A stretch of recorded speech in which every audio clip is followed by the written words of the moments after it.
Yo, what's good?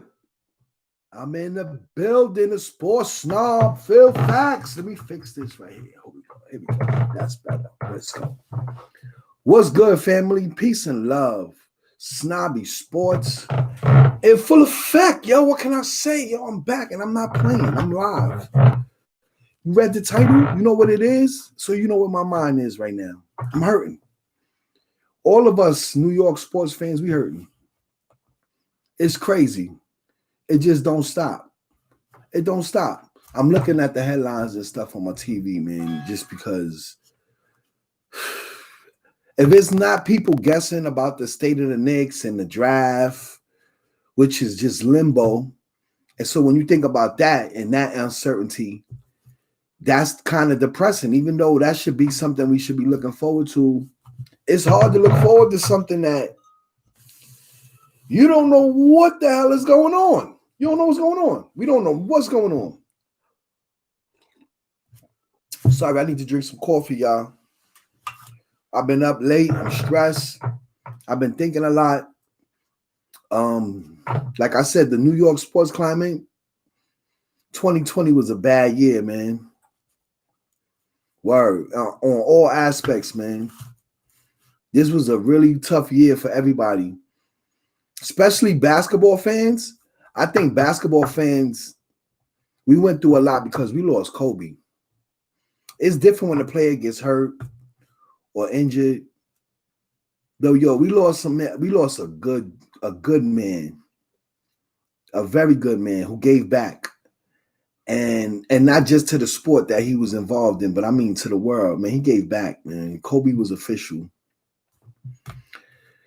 So, on that aspect, all of us in the world of basketball and in sports and anyone that's aware, we all suffer because we know, yo, White Falcon, peace.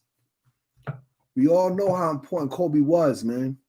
Some of us didn't realize it. I'm one of them people. I didn't realize how official Kobe was at first. I wasn't feeling him. I don't like nobody that people be riding too much. I'm going to keep it 100. I'm a funny dude. I like the underdog. I'm an underdog type of guy. Yo, Falcon, this blunt's for you. Because you stay true. Know what I mean? Stendo, baby. This ain't no little bullshit blunt. This is long, nice. I'm going to be here for a minute.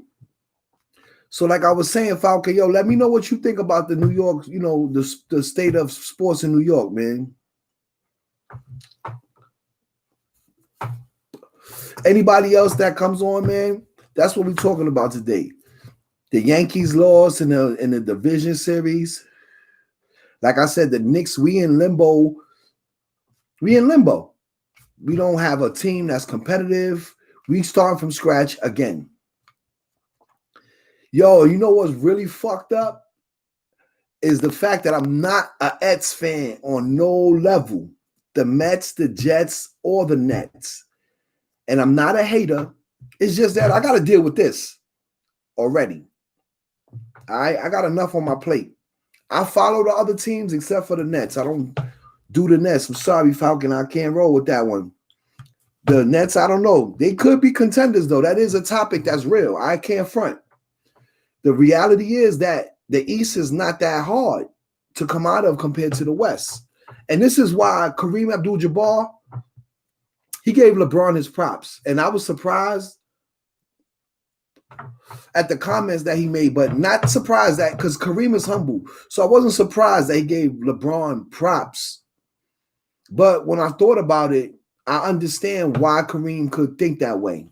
He put LeBron on the Mount Rushmore of the Lakers. So that's Magic, Kareem, Kobe, and LeBron. And I guess, the Mount Rushmore only got 4 heads. So, that means Shaq doesn't make it and Wilt doesn't make it and probably a lot of other popular Lakers. But Magic, Kareem, Kobe, and now LeBron.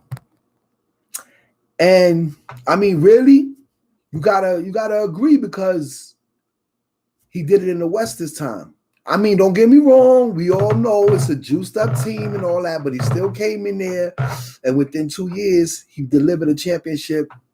The circumstances That'll never be explained to future generations properly. The same way now when us old heads try to talk about basketball to the young dudes now, they don't want to hear what we got to say because they ain't see it. They try to glorify the moment they in only.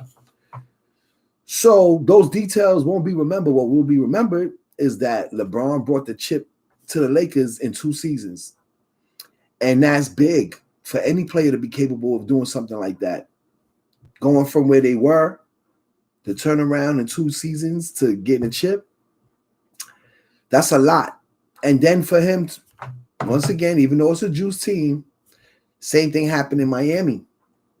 Second season there, he won a chip. So his fans do have things that they can definitely be proud of and bask in his greatness, but fuck out of here. You still ain't GOAT, nigga. So I did see that, Falcon. I saw that them talking about trading for PG-13 and Derrick Rose is coming back. I heard about that. Word.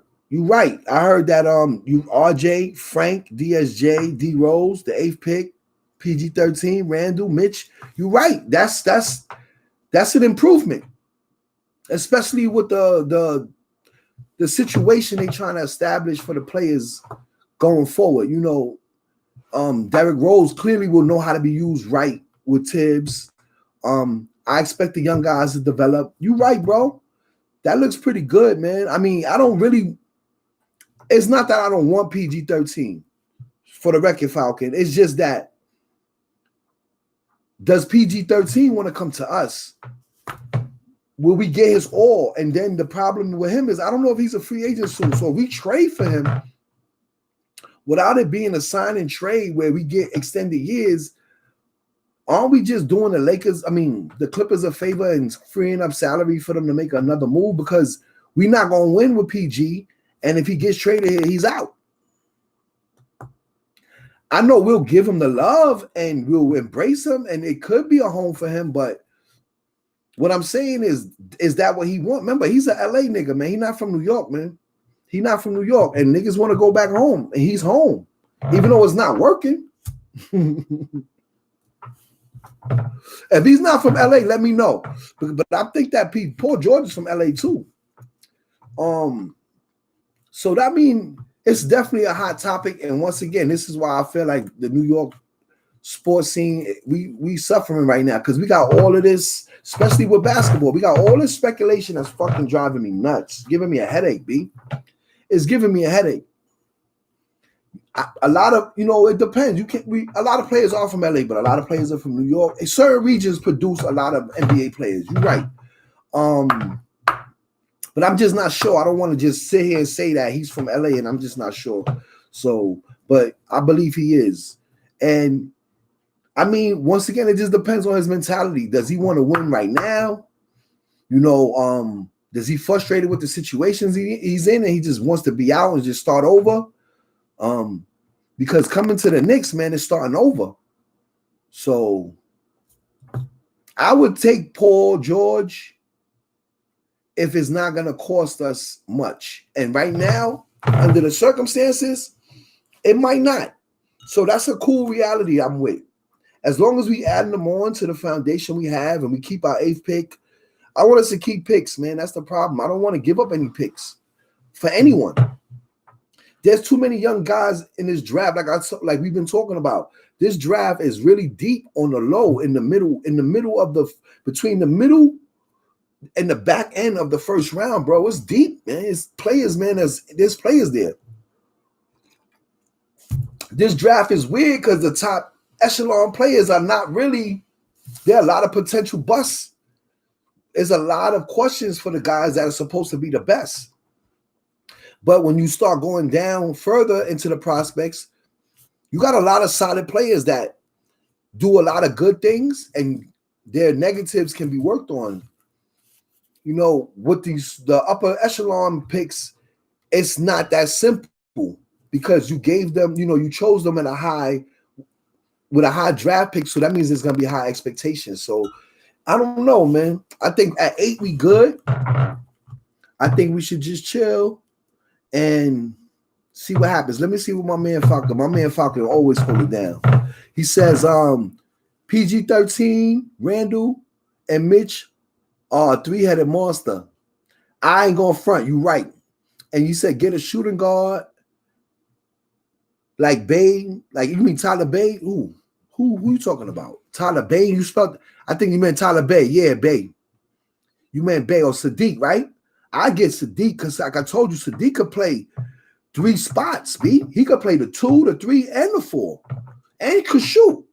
So I don't know if you're talking about him, Tyler Bay too. Tyler Bay, and because you said shooting guard, so I think you're talking about Tyler Bay. Tyler Bay is another one that he's a good player. I don't know. All right, this is the problem with Sadiq and Tyler Bay. The problem is that we are the Knicks, and if we pick those guys at the 8th pick, here goes the bullshit. So if we know that those are the guys we want, definitely, and we don't want to try to guess with the lottery guys, then we should trade down. Maybe to like I said, trade with San Antonio, make a trade with the Pelicans or Sacramento, snatch up some of their players, swap picks. Then you don't got to give them the 27th and the 20 and the 38th pick. We can keep those picks, swap picks with one of those teams, make a trade, try to get Buddy Hield, like I said, try to get Drew Holiday, like I said, from the Pelicans, or try to switch and try to get LaMarcus Aldridge. But if we're going to keep Randall, I don't think that we should trade picks. Or we could trade the 8th pick and snatch, like, I really do want Drew Holiday on the team. So I would trade the 8th pick, do a swap with them, and then make them take, figure out a way where we could get him on our team and not hurt us. Hate to say it, but then Randall still probably would have to go. But I don't want to just swap that pick straight up unless we're going to swap it with a team like Boston that got several picks, and we swap with Boston and we could get 2 of their first-round picks.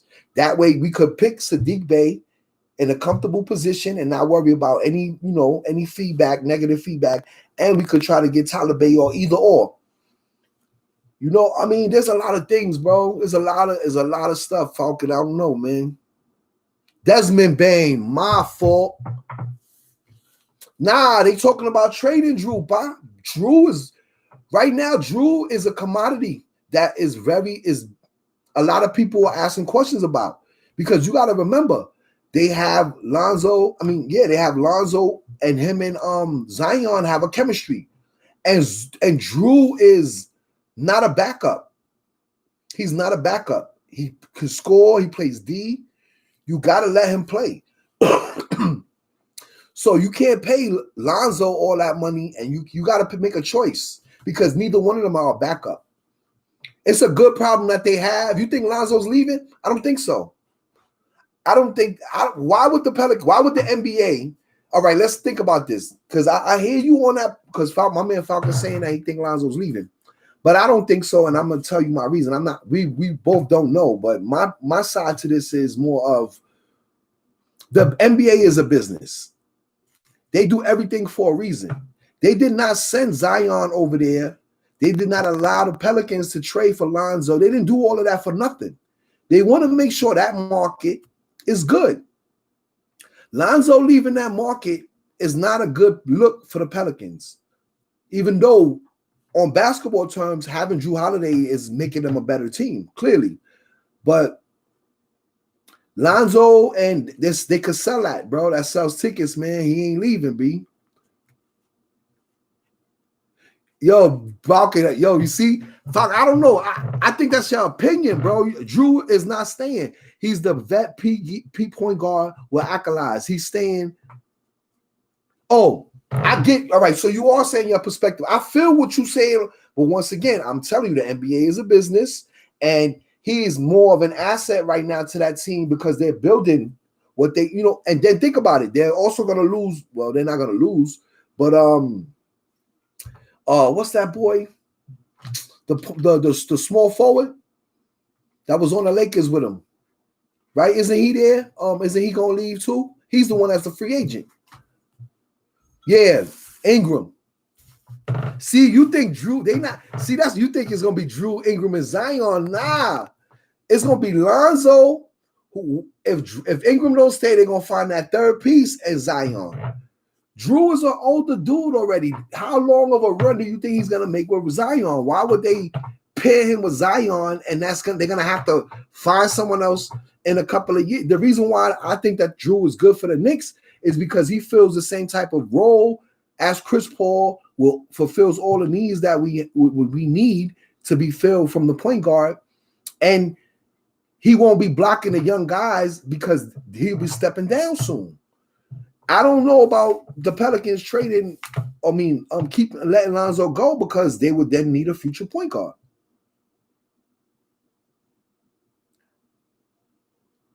Nah, I disagree. Is Lonzo's not the one that fit? It ain't Drew. Now we're gonna see though, because like what you're saying is not wrong. I just don't see it that way. So you said they trying to trade Lonzo, but everybody's trying to get Drew. Everybody asking for Drew. If you watch all the news, if you read all of the reports, Lonzo Ball been talking about Lonzo Ball. From what I understand, the only thing I know is that, of course, him and his brothers would love to play together. But that's probably the only thing that I've heard about Lonzo Ball discussing, separating himself from his father's brand. I don't know about him wanting to leave. And I did hear, speculation of him being traded, but only speculation. Drew's name has been a lot more hot. That being said, them niggas don't play for the Knicks. So, Falcon, fuck them niggas. We're going to talk about the Knicks. Now, you right, though, on this. This is why I said we should do the swap with them. Drew is a valuable asset, and that's the bottom line. That's why me and Falcon is having this conversation, because it's the truth. Drew is an asset, and he's exactly the type of player we need to come in and help this team. Now, on the other end, how you feel about me when I was saying that we need to go for that kid for Buddy Hield, yo? You know what I'm saying? Buddy Hield's another dude that he got a lot of money. You know what I'm saying? We can entice them with a trade to get him and swap picks with them, or get the extra pick. And then we have 8 and 12. My thing is, if we're gonna draft, we need to at 8, we need to draft accordingly. And I'm not really worried about backlash, but I'm just bringing it up because Desmond Bane and Sadiq Bey are two guys that are definitely going to be solid players, but they just not projected. Well, I did see one projection where they had Sadiq Bey being pulled at 6. But this is what I mean, speculating what other teams need and other teams. This is why I focus only on the Knicks and I don't do the draft boards and try to figure out what the other teams are doing. I just focus on what the Knicks need and what they're doing because, it's very hard. Now, word, Desmond Bane is down to 30. Nah, word, the last time I seen, he was at 20. Wow, that's fucked up because I seen him like at the 22nd slot or 23rd slot. And that's why I didn't do a video on him or suggest him, because I didn't think he would be available by the time we're going to pick at 27. Knowing that Desmond Bey, will be available at 30, that they're projecting him to go at 30, changes a lot because once again, you could pick based on talent with that number 8 pick, and guys like Desmond Bey is going to be available when we pick at 27. We gotta, I don't know, man. This is one word. This is hard. I don't know what the Knicks are gonna do. There's a lot of options, man. There's a lot of places that we could take this, man. We really could. Word, I didn't know that they did Desmond Bane like that. That's whack, yo. This draft, that's another thing about it. Like I said, this is so deep in the middle. Players is just going up and down, up and down. Like I literally seen Sadiq Bey. I forgot what draft. I don't have my notes because I'm going live, going off the top of the dome. But I don't know what draft. But I saw Sadiq Bey. They were projecting him to go at 6 at one point. So it's crazy how they got these guys going up and down like this, and that got to be fucking frustrating for them players, man. Word. But so yeah, the Knicks, man, like I said, the limbo they in, trying to figure out how they gonna pick, what they gonna move. We don't even know if they keeping Randall. We don't know who's on the trading block. It's just a frustrating thing, man. So being a New York sports fan right now is hard because, like my man White Falcon said, man, the Nets is the only thing that they have a positive outlook going forward. And even with the Nets, let's be honest, there's questions because they're hiring a coach that doesn't have any head coaching or any long assistant coaching experience. He's just a very, very good, Hall of Fame player, former player rather. Damn. Then you got all the Kyrie gossip and shit. Then you got Durant's fragile fucking mentality. I don't know, man. Oh, Falcon, let me see what you say. Yo, Falcon said some shit. If we get Drew Holiday, we getting Oladipo and keeping RJ, getting Kuzma, and then yo, Drew Holiday, Oladipo, Kuzma, Mitch, Danny Green for the 6 man with RJ. Yo, that 5 starting, we would be contenders in the East too. We probably would be. I would have to say that we'll probably bust Philly's ass. We'll be where Boston is. We will be where Boston is. If we got that lineup right there with Danny Green coming off the bench. Yo, do you know about Falcons? Since you're the only one on here with me, I'm gonna talk to you directly. Because nobody else is getting on the chat. And it's just me, you, and probably one other person that's viewing. But did you check my video about Killian Tilly, man? Because I don't understand why I don't see the Knicks talking about this kid, and he's exactly what we need at the 4. Yo, this dude is like Kevin Love Jr., B. Like, serious, man. Tilly, I don't get it. Like, because I'm like being that you brought up Desmond Bay, like I said, it makes me think about how we shouldn't trade any of our draft picks because from 8, 27, and 38, there's dudes that's fillers in there. They don't necessarily have to be starting, but we can get 3 rotational players, man. Guaranteed that can contribute. This kid, the kid I'm talking about, Killian Tilly, I think he's like 6'10". Block shots, grabs rebounds, grabs, he got a post game, can step out and wet the 3. The dude is he's exactly what would complement Mitch. Even though I told everyone I would like to get to Obi Toppin. If Obi is available at 8, I would snatch him. But my thing is, if the Knicks do something like, let's say, instead of grabbing Obi Toppin or he gets snatched and Vassell is available, you snatch Vassell, right? At 8. Let's just say, because I think that's what I hear that the Knicks are thinking about doing. I would have to say with 27 and 28, bro. Yo, bro, we could still end up with a Desmond Bay and still draft Killian Tilly. Like, yo, bro, we are in a really good position as far as potential. Now, the choices we make, as usual, is everything. It's everything. So I don't want to diss the Knicks, but I just want to go into the Giants real quick because once again, being a New York sports fan is hard. And this is the second game in a row that we saw potential, but we fell short. And yo, shout out to Dak, man. Dak Prescott. I feel sorry, man.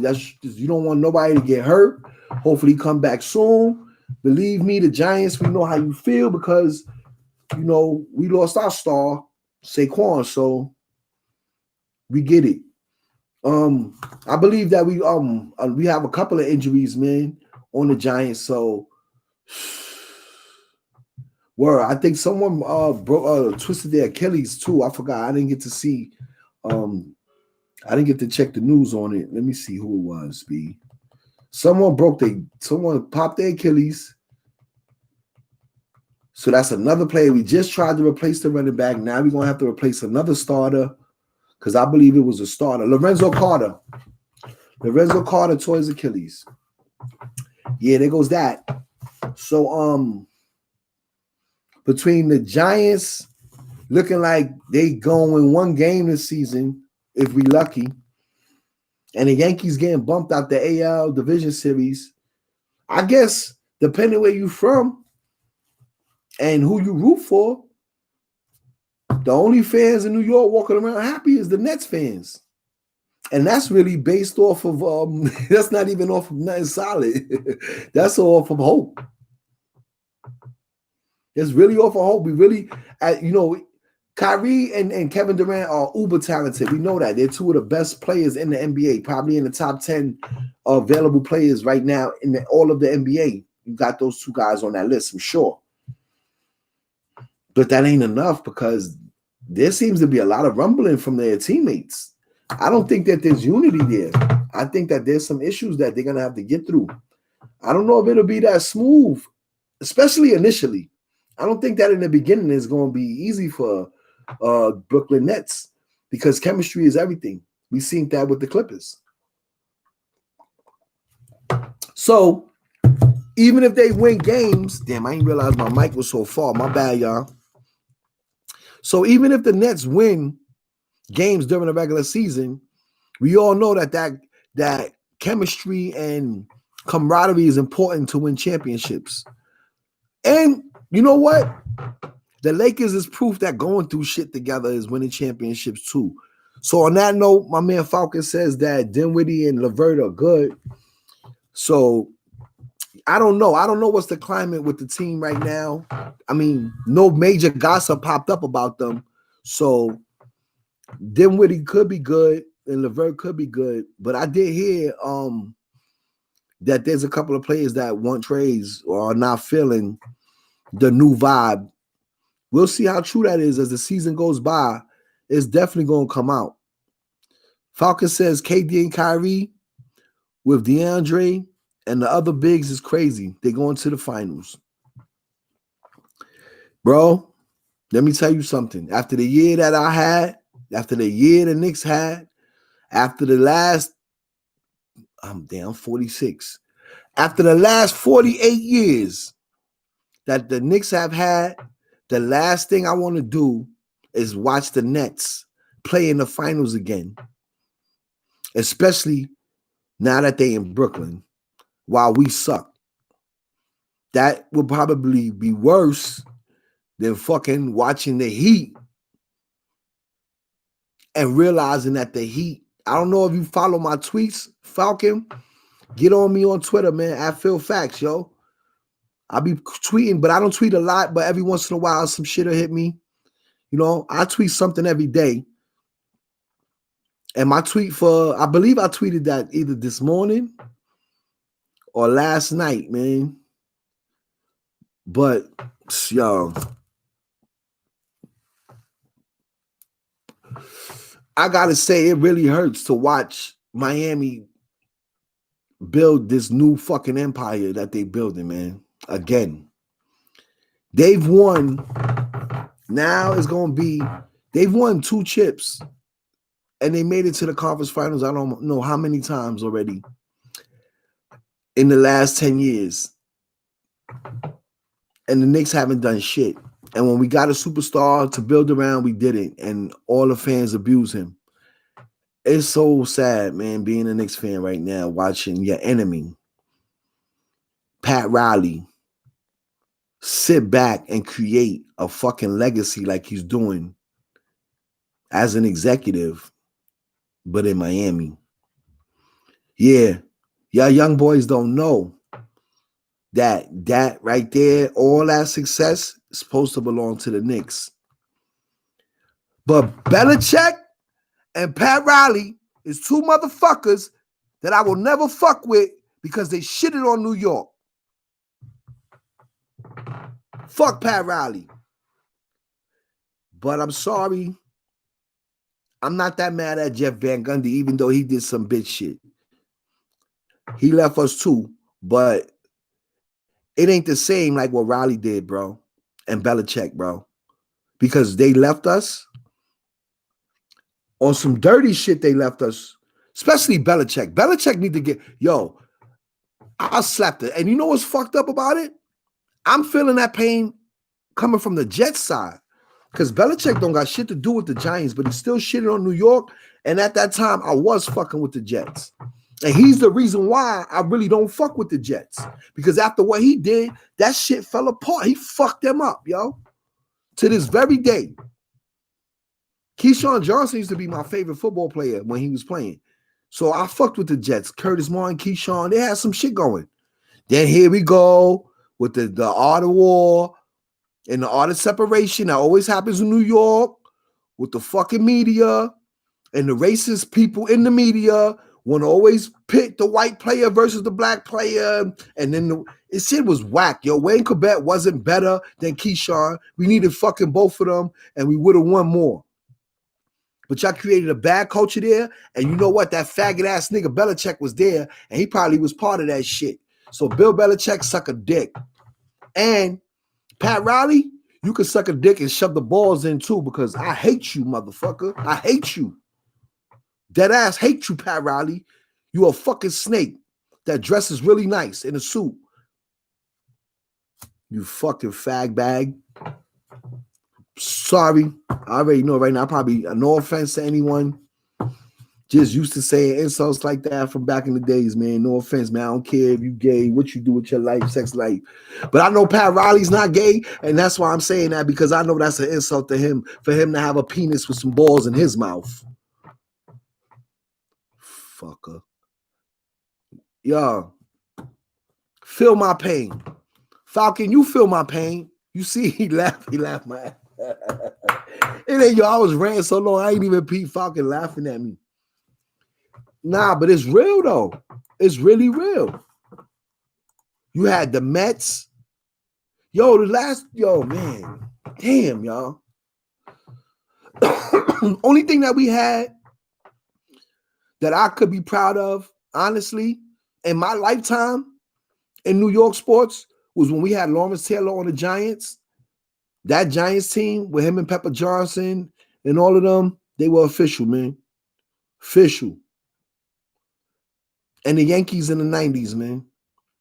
Grateful for that. Because, yo, we were suffering in between and on top of all of that shit, man. And we still suffering after a long time after that shit. And it hurts, bro. It really hurts. I'm keeping it 100. Word. That's how long it's been since we have, like, serious winners that are respectable in New York. Since the Yankees, B. In the 90s, Derek Jeter and them. And no disrespect to the Yankee squad where Alex Rodriguez and shit came, but you know we don't get props for that like we did when we went on that run when we first got Jeter. You know, that's more of, you know, people using that champion, those that A-Rod era is us buying our chip as usual. That's that bullshit, but whatever. But you can't deny the Yankees of the 90s, man. And you can't deny the Giants that played in Lawrence Taylor's era. So that's what we have to look at and be proud of. But that shit was a long time ago. And there's a lot of knuckleheads running around right now in New York that don't know nothing about that. And they only speak on what they heard and they don't be speaking right. Me and a gentleman had a conversation today when I went to Walmart about because I live in Massachusetts, y'all. I'm in the enemy territory. And we were talking about the Patriots, the Giants. You know, I got to get attacked because I wear my New York apparel everywhere. I walk around with a Yankee hat every day, or a Knicks hat every day, or Giants every day. I walk around with my New York shit on. And I be waiting for somebody to say something to me. But I got to be honest with you, I'm not in the Boston area, so it's not that aggressive once you get away from Boston. But you got some diehard fans in Massachusetts that love their teams. And we were talking about it. And it was crazy because in this era we live in now, a lot of people want to try to you know, I think I discussed this in another video, but I'm gonna just bring it up real quick because it's just funny how you be surprised who recognizes shit as Knicks fans and Giants fan or as a sports fan, period. You be surprised. Yeah, we gotta keep Frankie, man, but I don't know, man. If we trade Frank, I'd rather trade DSJ. The only reason why I'd rather trade DSJ over Frank is the reality is you can get a lot of people to do what DSJ does plus more. I love his dunking ability and all that, but we had a slam dunk champion that couldn't fucking play before on the Knicks. We've been through that. We've been through this shit already. Kenny Scott Walker. Remember him? Damn. So I don't care if he could dunk. I'd rather keep Frank than DSJ. So I agree with my man White Falcon. And the bad part about it is that DSJ don't got no fucking trade value, man. So everybody's asking for Frank because they can see the potential, man. Frank is going to be good on both sides of the ball soon. You just got to give him time. Yeah, bro. I mean, I'm not. If we do make a trade, they're going to want young players. They're going to want players. If we're not going to give up draft picks or any valuable high draft picks or any draft picks that are going to be in this lottery or next year's, for us to get away with that, we're probably going to have to give up DSJ and Knox, man. So all you people that love Knox, because I like Knox and I don't like what's happening, but I'm trying to like separate my feelings. Like, you know how you do with a bitch that get on your fucking nerve that you like that first and you see she going to be a problem. So you just start distancing yourself from that bitch. That's how I feel about Kevin Knox, man. I'm just distancing myself from him because I don't know if he's going to be around and he's going to end up being nice for somebody else. I hope he stays Falcon. I don't know. That's what I'm saying. We everything that we talk about with the Knicks is speculation, which is what makes me feel like I'm suffering because I don't got no facts to deal with. And what's my name, baby? I don't like dealing with speculation. I like dealing with facts, bro. It's frustrating, Falcon. It's frustrating. So anyway, back to what I was saying. I do think that DSJ and Knox is out of here. So we can't be attached to nobody. Because we need everything and because we got to make whatever moves that we need to make to get this team going in the right direction, bro. There's only two players on our team that we could get stuck on, and Mitch and RJ. And reality is there's players that do what Mitch does and better. I'm sorry. All us Knicks fans, we got to stop putting niggas on a pedestal because they a Knick. Don't get me wrong. Mitch is a steal. But if we're not going to utilize him and we could get a player that does what he does for us already and more, we can't wait for him to develop. So this is why it's important that Tibbs lets him play. And so we could see what he could do already. What's his potential? Because Mitch he's being held back. We don't know what's his ceiling. When my man Falcon says, nah, Mitch is it. Frankie and Mitch are my duo for New York. I feel you on some defensive shit. But, bro, they both got the same problem. There's two sides to the court. We need contributions on both sides. We don't live in the era no more where niggas is scoring 80 points a game, 90 points a game, and defense wins you championships. We just watched.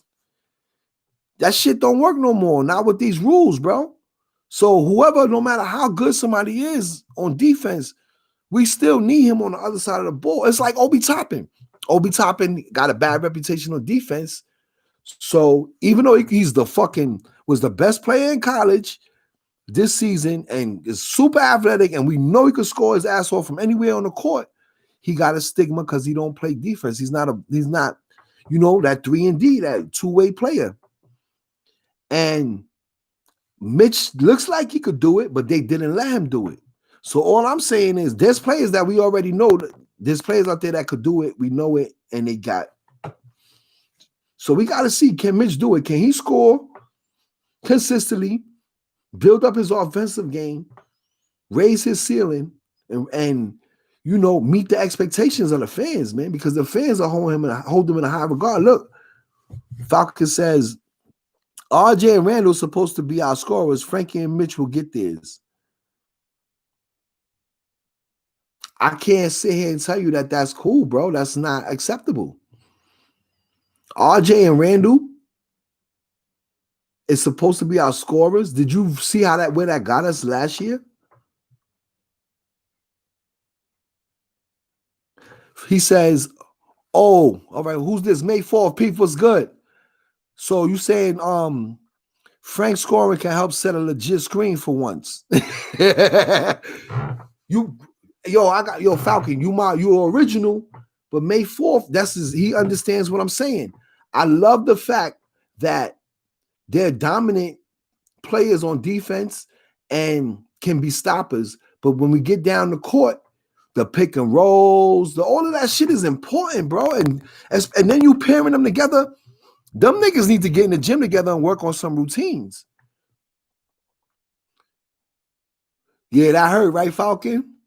Yeah, it's true. Mitch is oh, you talking about Mitch?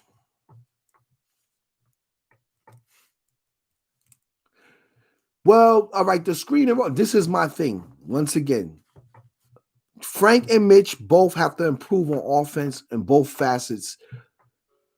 I mean, in all facets of offense to help the team. Right now, they're lacking in their contribution on that end of the ball, and that hurts us. And see, Falcon, May 4th says the same thing. Mitch has a lot of flaws. I wouldn't call them flaws. I would say that we're lacking on the knowledge of what's his capabilities because he had a limited role, or so it seemed, on the offensive end of the ball.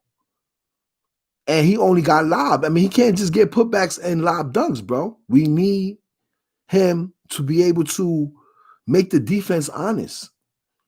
We need him to be, all right, if he gets double teamed, be smart enough to know when and how and where to pass out the double. And if you draw on a double team, it's because they already know you going to the basket. Right? All right, cool. Now, if you get a 3-pointer or a jump shot going, now you can step back with make a little space for yourself and take your shot. That stretches the defense. Things like this, Mitch hasn't shown us he can do. Let's be honest. We haven't seen him passing out the post at all because he's always the receiver. And with Frank, like I said, we already know Frank has a lot of he has potential. We've seen in FIBA how he can play on offense. If that Frank played for the Knicks, I don't think we would be questioning anything. The problem is that the FIBA Frank doesn't exist in New York. Let me see. White Falcon says French game versus USA. Frankie and Gobert duos like Frank and Mitch. They're young but dominant. You giving Mitch too much credit trying to compare him to Gobert, bro. Gobert is a more efficient offensive player. Even though his team doesn't rely on him to score, he's more efficient on offense than Mitch is right now. But I will also admit that he's been given a bigger role on his team and more room to fuck up. May 4th says, let's be real with one another. What true basketball play can Mitch do consistently? Not hating on him.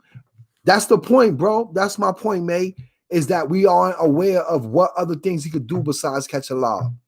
So honestly, right now, I don't know. And that's a problem. Falcon says, give Frankie minutes, give Mitch minutes. And this is where we all got to meet in the middle. May, Falcon, and myself, we all have to meet in the middle with this one because the reality is these guys do need a little more time, a better directive, so we can start to understand where they're headed potentially. Right now, we really can't judge them based on what we have because we know that they were mismanaged and they were misused. And let's be honest, Alfred Payton fucked our rotation up for the young guys. He fucked up their development. And not him per se, sorry, Alfred, like it's not your fault. But this is what I mean as fans. We sit back and we have, an opinion, but we don't know what's the coach's strategy and what the fuck they're going to do. And a lot of times, that's what be killing the players in our perspective because The coaches, we don't know what the coach is telling them to do. And that's where guys like Alfred Payton was pissing me off, because I don't know if the coach was telling him to freeze out RJ, even though I doubt it, and just fucking look for Randall all day, but that's how he was playing last year. He was taking up time to try to establish Randall, and it didn't work for our team at all. And that took away from time from Frank. It just made took away from time from all of them. And now DSJ, the confidence is going to take longer for him to build back confidence and build back trust with the fans, because they put him down and say, you know what, we're going with Peyton. That wasn't a good idea, because Peyton is a vet. And him and excuse me, what's this dude name? The other one that we got to shoot. I can't think of his name right now. Both of them motherfuckers, we gave them $8 million to come shoot threes, and they ain't do shit. They ain't shoot. They didn't hit no threes on the Knicks. They got careers, their whole career, they good 3-point shooters, and then they get on the Knicks, and then here we go getting niggas worst fucking era ever in their whole career. Is always their worst years are with us. Come on. Wayne Ellington. Right. Well, Ellington was the other motherfucker. Nah, Alfred Payton and Wayne Ellington are the dudes that we got, Falcon, that fucking didn't hit no threes for us like we thought they would coming in potentially. And that's why this fucking season right now, the Knicks are looking for shooters. And now they trying to, this is where we have the headaches, because of getting players like that and them not performing, and for that $8 million that we gave them. And now we back to limbo. We can't even try to resign one of them niggas. I don't want neither one of them. Yo, I don't dislike Alfred Payton. Like I said, I see things, but he's more of a bench player. He's a come off the bench. I don't like him as a starter. And we have young guys that deserve the minutes in front of him right now because they're trying to develop. I don't think Alfred Payton is a good fit for the Knicks right now, especially at point guard. He needs to go on a team that's, contending for a playoff spot. He could come off the bench and help that team. Or shit, we could trade that motherfucker, him and damn, I keep forgetting. Peyton and Ellington both, we could trade them niggas so we could get Oladipo. How about that? And that solves our problem on that aspect. Nah, I understand. That's why I don't think that Alfred is a bad player, because he does other things. But the problem was on the Knicks, he fucked up our chemistry too. You can't front. The things that he did that looked good at that moment didn't help the team. It didn't help the development of the players. It didn't help the chemistry, because he was stuck on working with Randall. Now, if he did that with everyone, let me see, Peyton with Dotson, Iggy, Knox, and Portis. All right, real quick, Falcon, you got a point? Well, you helped me think of a point I wanted to make. I'm glad you said that shit. Look, Fourth, hit me out, both of y'all. Off those names you just said, Dotson didn't get no opportunity. Iggy didn't get no opportunity. Knox didn't get no opportunities like he was supposed to, because of the players that I mentioned and because of Portis, who didn't perform. So Dotson, Iggy, and Knox are three guys I feel suffered because we had Alfred Payton and Wayne Ellington and Portis, and we tried to incorporate what we thought they were going to give us. Oh, shit. Yo, May, why Dotson could go? I got to hear this shit. And if you say because of his age, don't say because of his age, bro. Because this dude is not getting a fair shake. And then even if he is what he is, we know he's 3-and-D. And he's not getting time to play consistently. That's very hard to do when you're in his position. All right. So May's about to hit us with why Dotson is but first, Falcon says that that the dudes that we were talking about, Knox, Alfred, Payton, all them dudes, that these dudes are bench string. Peyton, Portis, Knox, Iggy, and Dotson is lethal. Dotson could start. Peyton and Portis and Knox with Iggy and Dotson. Wow, bro. Do you realize that you just did not include Mitchell Robinson and RJ? And you saying Dotson should start at the 2? This is the problem that I'm having. And this is why, because we have point guards, we have a shooting guard that did not get a chance that could shoot. May says that Dotson only plays well when he has sat for a few games, but when he plays consistently, it's like he's not out there. Damn, man, you know what? That's a good fucking point. That's a good point because I gotta admit, honestly, that there was a couple of times that I felt that way. That it was like, damn, Dotson, you're not helping the case that we try to make for you today. It happened a few times. But I didn't realize that it happens when we go to him more often than not. I didn't realize that. But you make a point there that subconsciously, something is telling me you're right, bro. That shit is facts. All right, and May says, I like Portis a lot. I think if Portis went and trained with Olajuwon. Yo, bro, but this is the problem with these fucking players now. They comfortable with the talent level that they at. They get these contracts, and like I said, then we get their fucking worst year ever. If fucking Portis went to go work with Olajuwon, of course he would be a beast. You know why? Because Olajuwon's going to tell that motherfucker he would have to play defense. And that was another problem with Portis. Willing defender, not good.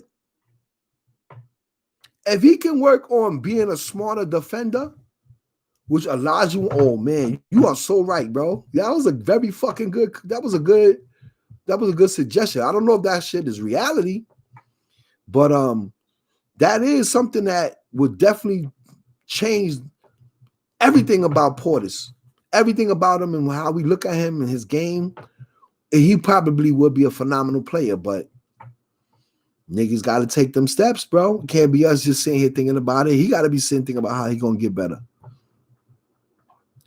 All right, let me see. So Falcon says RJ and Mitch are the starters. All right, yo, Falcon, real quick. Let me see. May says he likes Dotson.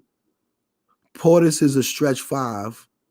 Nah, he is a stretch 5. I understand that. When he is playing at the top of his game, when he played the way he did for us last season, he's not no fucking stretch 5. Because he's not converting. So if he's playing shitty and that continues, defenses don't have to be honest with him. His footwork is a problem, and Olajuwon would clearly help him. I agree with you, May. He's a diamond in the rough. The problem is we got a bunch of those on our team, and we can't afford. We got a lot of guys. We got to decide who we're going to try, who we're going to crush, and who we're going to throw back. Because everybody can't be, we're not going to be able to do it. Especially a guy, how old is Portis? About 25, 26? If he's that age, it's the same thing like I feel with Elfrid Payton. You can't take away the development of the 19 and 20 and 21-year-olds for dudes that's 26 already have a certain reputation in the NBA and haven't shown that they're looking to improve from where they are right now. That's all I'm trying to say. So May ask me what I think about Theo Pinson. Wow.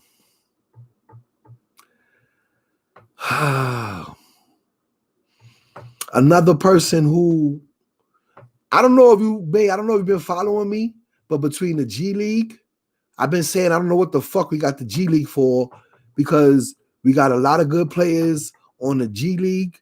Then with our draft options, once again, Theo Pinson, though, I think it has a lot of potential to be a good player. I like him on our team. I don't know if that's going to happen, though. You know, is he going to get a spot, be a rotation player? Well, all his youth that we have right now ready, the main guys, is very hard, man. Pence, that's a good question. That shit made me think. You got me pausing. Falcon, you saying Portis is our outside scorer? He was, B. He was, but last year he wasn't. Look at his numbers show, bro. He didn't convert enough, and it hurt us. That was his game before he came to the Knicks. Portis off the bench. Yeah, he's definitely not a starter. He's not a starter. How can you start him when you got Mitch? And because of his lack of footwork, lack of handle, we can't play him at the 4 because he's not going to stretch the defense. Now, and then what's crazy is it's funny because a guy like that, what do you want your power forward standing on the wing waiting for a 3?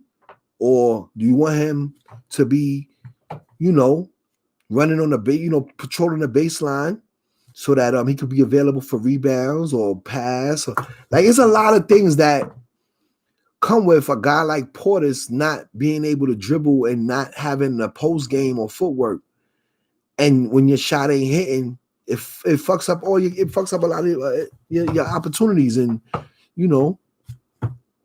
I don't know, man. With Portis, man, like I said, I'd rather take the time to focus on someone else, especially for the money he's getting paid, bro. We can get someone else that can do what he does as well. All right, you're right. Pinson can do what Dotson does. I get it. I understand what you're saying. And since Dotson is 26, you rather invest in a young. I get it. I'm not gonna be a hypocrite and change, my theory on shit. And you got a valid point. If we're gonna roll with someone, we would go with Pinson over Dotson. Yeah. As much as I like what I think Dotson can do, he's not doing it yet. So that's the point right now. We got a clean house and fuck potential. It's about who is contributing and who is working hard to get better, and it has to start translating in games. I don't want to hear and see videos and shit and it don't translate.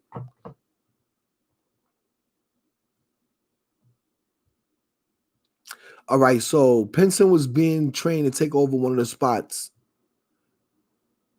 Either let me see. I'm pardon me, y'all. Pinson was being trained to take one of the spots, either Dinwiddie or LeVert. He's a carbon copy of them too. I agree. I know about that. That's why I didn't even bring that up, because I didn't think that kid, I don't know if that kid is even available. But like I said, if we were capable of getting him, you're right. He does have those same qualities, younger.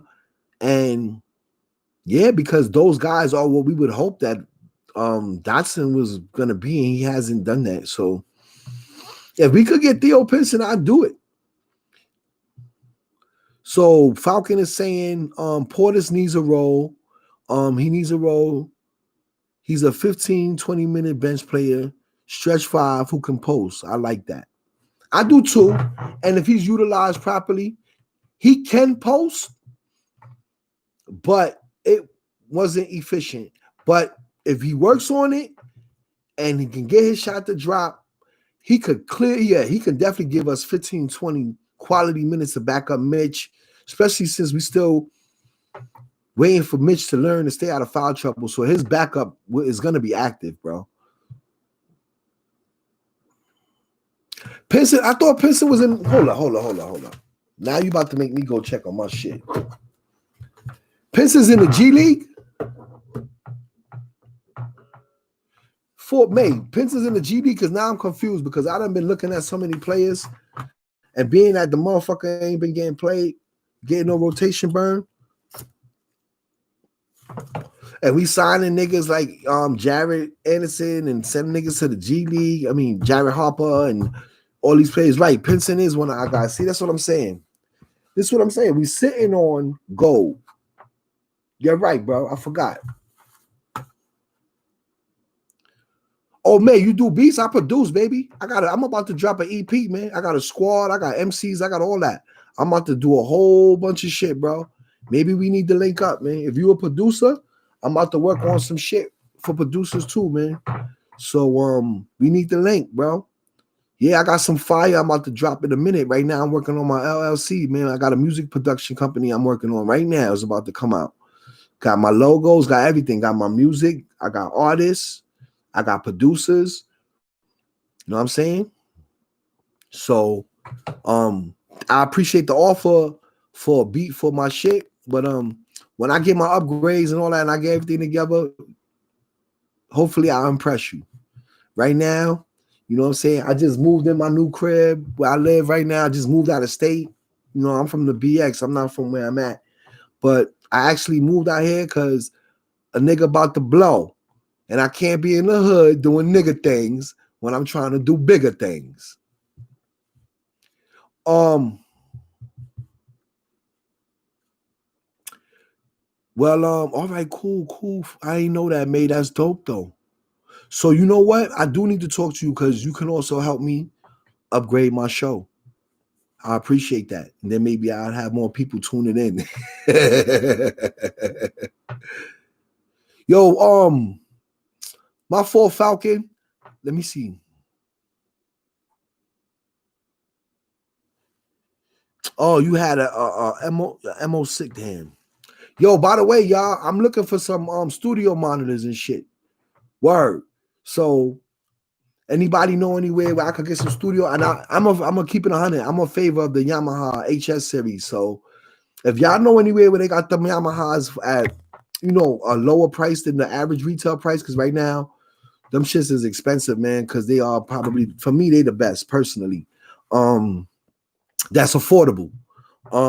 Let me know. Also, that's why I've been asked. That's the only reason why I put my Cash App in anything or say anything is because anything that anybody does contribute is all going towards production, towards my shows, and the things that I'm trying to present to the people. I don't need no bread in my pocket. I stay with Bud. I always got weed. So if I ask you for $10, and don't make me go in my room. You know what I'm saying? Shout out to Red G's, my son. He makes sure his pops always got Bud. You know what I mean? My son, Ja G's. And then my oldest son, y'all, is a scientist, yo. He grows Bud legally, works in labs. So all that stigma about pot, that shit is bullshit. At the end of the day, if you're going to be a productive person, you're going to be a productive person regardless. And different weeds do different things. And whatever you go to the weed for, it will serve that purpose. So if you stress, you in pain, you can't sleep, you can always rely on this. And it calms your nerves. Falcon, I still got your blood, baby. I know I'm talking a lot, though. You know what's crazy out here in Massachusetts? They don't got a lot of pawn shops, especially with this COVID shit. That's what's killing me, bro. Everything is down. Everything is down right now, bro. You can't even fucking go and get a lot of shit from the pawn. That's what I miss about New York.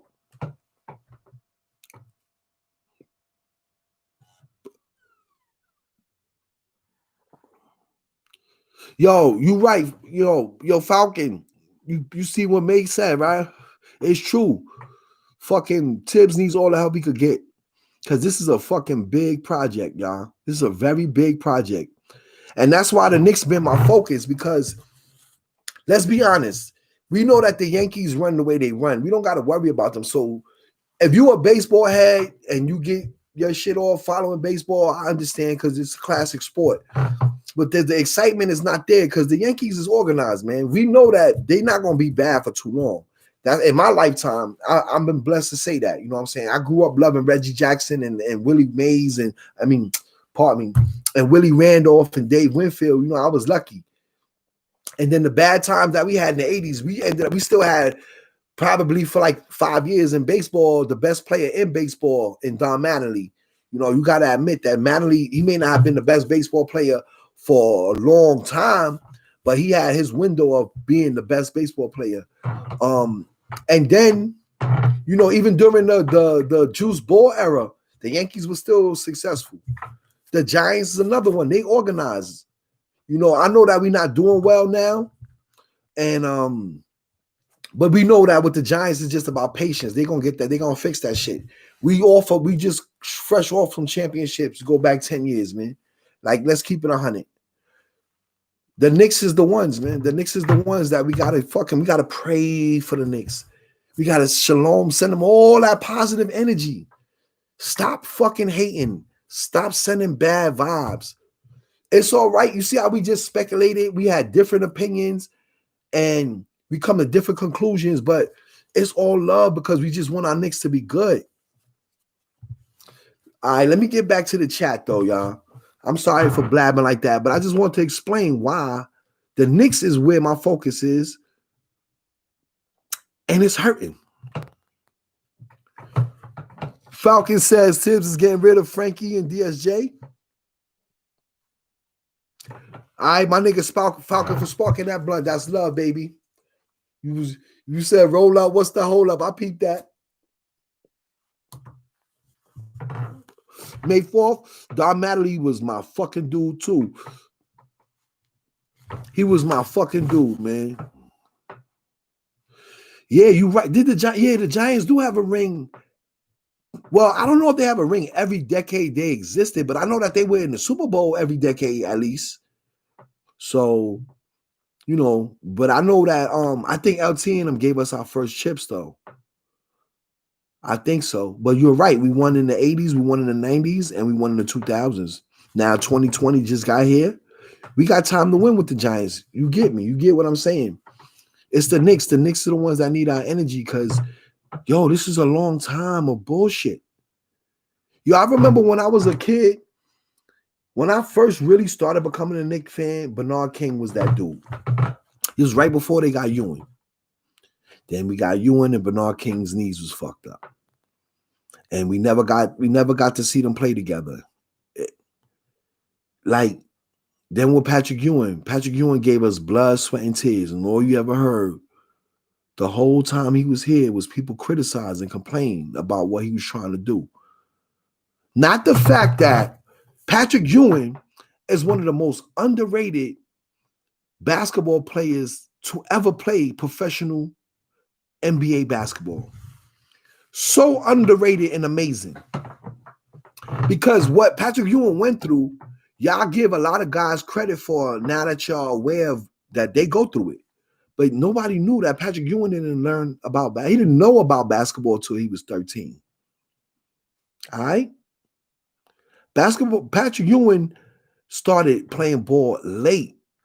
And you can see in Georgetown, he had no offensive game, which is another thing that makes him great. Learn how to play the game, great. Learn how to be dominant at one aspect of the game. And when he got in the NBA and the Knicks lost Bernard King, Patrick Ewing, if you were there to witness it and not going off of what people have to say, Patrick Ewing developed a fucking incredibly effective offensive game, bro, that he did not have coming into the league because the Knicks needed a person to score, a go-to guy. And Patrick Ewing put that fucking work in to become that guy. So that's why the referees used to let him do that walk that everybody always talks shit about, because they all knew where Patrick came from and what he had done to establish that move in the league alone. And this is where basketball is different from nowadays because players don't have to do that no more. There's no more moves in the post and establishing nothing because everybody's just shooting threes. Shoot threes and that's it. Whack. But Patrick Ewing, bro, is so underrated. And Knicks fans, a lot of y'all need to get the shit smacked out of y'all for how y'all be acting when it comes to Patrick Ewing and the shit y'all be saying. Because he gave us some of the best years the Knicks ever had, bro, besides Frazier and Earl of Pearl and them, straight up and down, without winning a chip. And he was this close, man. And you know who fucked us over in them finals, bro? Everybody blames John. It was the fucking coach, Pat Riley. You blaming players for shit that you don't know what they're being told to do. You don't know the objective of the fucking coach. And how do I know this? Because I coached before in my life. And I realized that when I got that experience. That you got people in the stands telling these kids shit and they don't know what our game plan is. They wasn't there for practice. They don't know none of this shit. And they want to coach from the sidelines the moment the game starts. Fuck all the preparation that we did before that. And yes, May, that is my problem with the game. The NBA is become Europeanized so that these guys can come play. They've taken away the athleticism. They've taken away, they put stigmas on our bigs that are more athletic than the European players and our little guys that are faster and smarter. So now shorter, if you're not 6'3", you're small. Guards were always 6'2" and under. It didn't matter what your height was. It was what were you able to do on the floor. But now, with this European NBA we playing in under, they've made sure to change some of the dynamics so that European players like Luka, who's not athletic, but is uber intelligent and has been groomed to come play in the NBA, can come and be successful and be semi-dominant because he'll never be dominant. He'll never be the best player in the league because he's not athletic. And basketball is still, the bottom line is going to always be about athleticism, no matter how much they try to take it away, so that the less athletic people that come from Europe, black or white, Americans is the best athletes, black or white, every sport, except soccer because we don't really fuck with that. Word. I said it. Europe, that whole other side of earth. You see how all them African boys come over here in the NBA? Come to the NBA? They coming because they tall. And they are athletic. They not the best, though. They unorthodox. They don't have the IQ. There's a lot of things where, but because of the way that the game, they're trying to make the game be played now, they recruiting a lot of them boys. Block some shots with me. Throw this badass three-point shot up so that I can say you're a 3-and-D player, please. That's what we're getting. No one plays like Patrick Ewing. You know that. That type of game is not allowed anymore.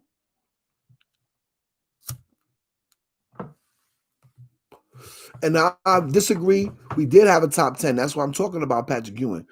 Whether Knicks fans realize it or not, he helped carry the league.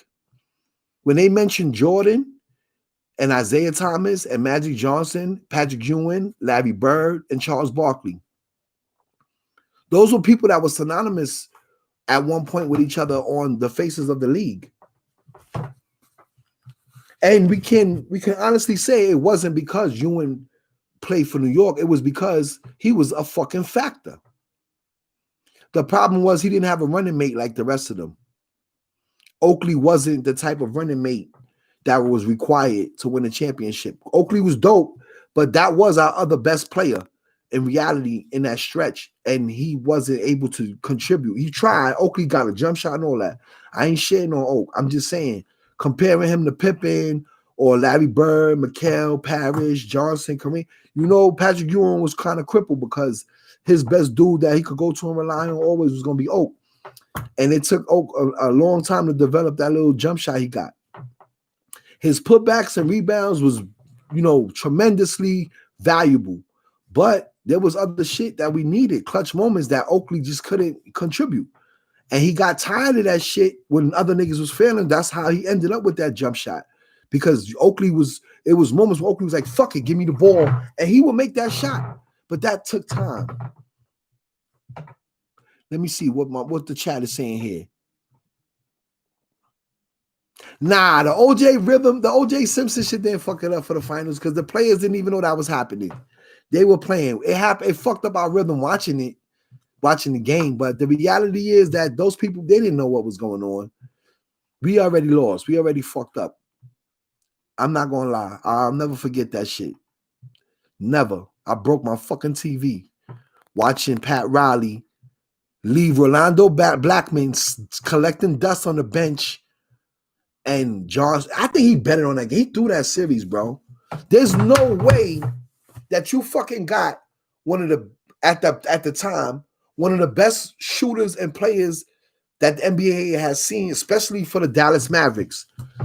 The Dallas Mavericks have had only a few players that were really ever good.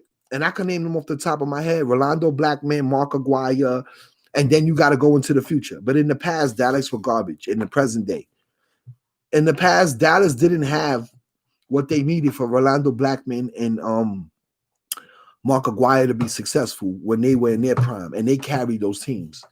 But we had Rolando Blackman, and one thing, what's the last thing to go? What's the last thing to go? You might not be fast. You might can't jump. But in the NBA, if you smart and you got handle and you could shoot, you are always a fucking asset. Your shot is the last thing. If you got touched, that shit ain't going nowhere. I know niggas now that's in their 60s. If I take them to the court, they'll bust your ass and never make a layup. You don't lose that touch, bro. Riley knows that shit. So when he didn't go to Rolando Blackman, I will never forgive him for that shit. Everybody got to carry the weight for Riley's decision. Patrick Ewing's career got to get thrown in the fucking dumpster because of what Riley did. John Starks barely gets recognized. If you go back and you watch old games, old segments, when Hubie Brown and all the other coaches, when they would ever interview players, I mean the coaches and whoever was doing the broadcast at the time, because a lot of times, like today, but we had a lot more. They had a bigger shuffle. I think it was, today is a bigger shuffle. When I was younger, depending on which coach just finished coaching a certain team, now he became a broadcaster. You know, it was a little more stability, and because of the internet and it was limited channels. So I remember Hubie Brown was one of the main niggas that was always commentating on the sideline. I forgot who was. I don't know if it was not Bob Costas. Yeah, it might have been Bob Costas or, dang, man, I can't remember that man. The man that passed away, God bless the dead, man. Craig Sager. No, not Craig Sager. The one with the mustache, even though Craig Sager passed away too. Damn. Word. Well, if you will go back and watch those Knicks series with the Bulls, any of them, after John Starks' first year in the league, because him and Mason, they cracked the Knicks rotation. They were outstanding. I remember going to the preseason games, watching them, and how do I say? I don't want to say that I fucking, but I did, bro. For the people that I knew, I'm the one that discovered them in my hood. Like, I put people onto them, and then they ended up being good. But I know I didn't discover them. But when I went to those games and personally discovered John Starks and Mason and got to witness them play, I knew that they were going to be good players on that team. And it's just messed up that what Riley did has left a fucked up legacy, and it tarnished everything that was accomplished. And all the success and all of the credit, he took that shit with him. I'm sorry to end it on a bad note like that. But real quick, I'm going to get to my chat to answer some things, but I just had to bring that up because shit is real and we got to live with that. So, of course, you disagree with me, May, about the European players. Let's see. You think that he says that the European game is better than our game. You're talking pure basketball skills, backdoor cuts. It's not better, May. It's all they can do. So, of course, because they're strictly playing a fundamental game and you don't see as much risky things being taken, because someone who's athletic can do and take more risk because he can always rely on his athleticism to help him out. But when those players who are limited athletically have to play a smarter brand of basketball. So you're right to a degree. But there's a reason why. There's dynamics to it. There's shades of gray. But we don't have to agree. You said Patrick Ewing shot mid-range. Aldridge? Aldridge is probably, comparing him to Patrick Ewing, mid-range? Nah, sorry. Aldridge ain't that good. Close, though. That was a good one. Made me think for a second, but nah. You right, May, about the comparison with Mitch and Sabonis. This is what I'm saying. And then you got to remember who Sabonis' pops is, too. It's not fair, bro. He got plugged in early with the knowledge and the skills and the But yeah, man, it's true. There's a lot of players that can do what Mitch can do and more. So I don't want to get stuck on him as much as I like him. Falcon, Joel Embiid, like Patrick Ewing. Why? Because they both Caribbean? No, Embiid is African at that. They started late and they're dominant players, maybe. That's the only thing, because Joel Embiid's game, I'm gonna be honest with you. He looks like Patrick Ewing when he plays against Cat. That's the only time. I'm serious. But usually, nah. But I gotta admit that I can understand where you say that, because I've seen flashes of it myself.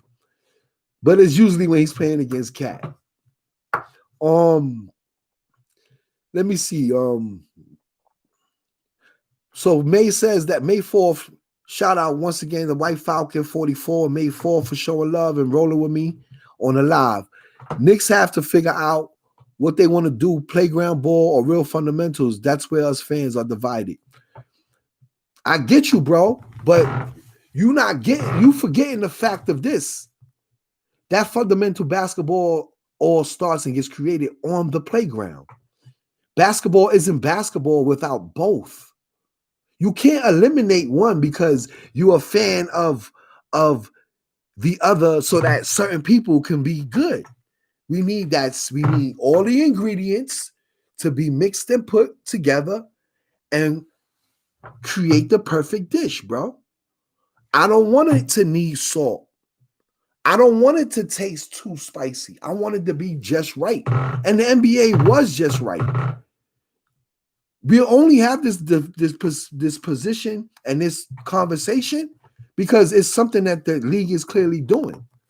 And I'm sure that there's going to be people with a preference. But May, I'm going to tell you this, bro. If you do like the European game better, then get a fucking satellite. Because it ain't better than what the NBA used to be. This shit is garbage right now that we have. And you and I both know that it's true. You can't, just because I'm asking for them to continue to allow the players to be athletic, continue to allow low post players to be, how do I say it? I don't want to say contribute wasn't, but they still have to be a part of the ball. There's still players that you can you can go inside out. Like, these things are missing when you got guys coming straight down the court and shooting threes.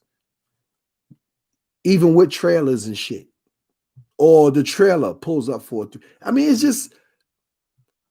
it's not really that high-end basketball that you're trying to say that it is. It's not. That's why those players, when they come from those leagues, they couldn't dominate the NBA. The NBA had to change its game for the fundamentally sound players to be serious factors. You already have fundamentally sound players in the NBA who were also athletic. Look at Isaiah Thomas. Just because he didn't choose to dunk didn't mean to. Isaiah, I'm talking about the original Isaiah. Stockton. You have so many that I could go into. Michael Adams. There's so many point guards, Dennis Johnson, throughout the history of NBA before we got to this era, that proves that that's bullshit. It's up to the coaches and the team to pick players that possess the athletic skills I'm talking about and possess the IQ you're talking about.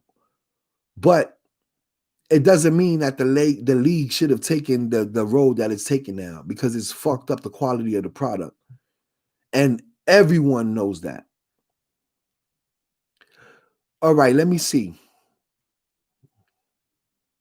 I understand that Blackman's knees were shot, but he didn't play all year. We just needed him to play in the finals and stand in the cut and be open and make shots, Falcon. Instead of John Starks doing what players do now in that game, what niggas do now on the regular to fuck their team up is what Starks did that one game with them threes. And Riley allowed it. when that never would have happened back then. And it's normal now. I get that Blackman wasn't healthy as he used to be, but he was available. He was on the bench. He wasn't on the injured reserve. He was available. He was on the roster. It's not an excuse not to use someone who is, at that time, one of the best shooters the league had seen. Sorry. I fuck with Luka. Don't get it twisted. My comments about the European game doesn't mean that I don't like European players or respect their game. So don't get my words twisted, because that's not what I'm saying. I love Sarunas Marciulionis. Do you know who that is? Drazen Petrovic, when he died, I fucking cried, bro. I know about European basketball and their contributions to the NBA way before Dirk Nowitzki came and before Arvydas Sabonis pops came, because he came late. He was supposed to come. He was supposed to come to the NBA, but he wasn't good enough to come to the NBA. He wasn't athletic enough. When he got older and the game changed a little bit, because we had Shaquille O'Neal, there was dynamics that changed in the game. And he was a lot more ready for, and plus contracts too, but he was a lot more ready for the NBA game physically. And now he was able to be utilized more because of his IQ. So now you could go to Sabonis inside out when he played for Portland, because he had developed into, he was already a fucking vet, a basketball veteran by the time he came to. So all I'm trying to say is that there's always been good European players in the NBA, just no one dominated because the way the game was constructed.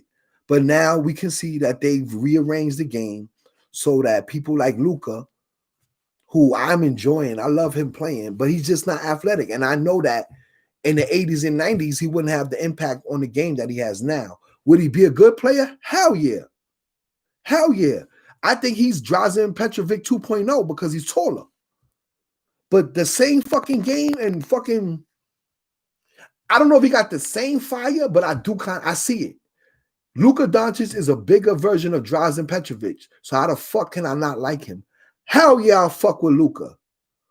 I'm just being honest about the game that I love, fam. I'm just staying true. Just staying true to my name. The game has changed for the worse because they're trying to it's a business, bro. And if you want to keep it 100, they're doing it because China got 5 million people that contribute to the NBA economics. The NBA is being fucking greedy. They want to get all of the money they can from around the world. This is why they've been talking about NBA Europe since the 80s. The talent is not good enough for them to establish that kind of league. So what did they do? They're watering down our league so that at some point or another, there will be an NBA Europe. That's the bottom line. It's a business, and that's what they're shooting for. And it's the truth. And if you don't believe me, look into it. Look at the history of where the game is going, where it's headed, and you'll see what I'm saying is true. I'm not speaking off of feelings. I have a preference, but like I said, it's only because of the results that I'm getting. I'm not getting is if I have filet mignon, why am I going to be cool with chuck steak? That's all I'm saying. Look at. All right, I'm gonna show you how bad it is, and this is where it's fucked up for guys like Luka. We grew up when the best player in the league was dominant, played for his team, you rocked his jersey, you wear that shit proud 30 years from now because that was your man on that team. All right. Now the best players in the league are fucking running to play with each other and create super teams. We just got a bunch of bullshit going on in basketball and that the NBA has allowed. All right.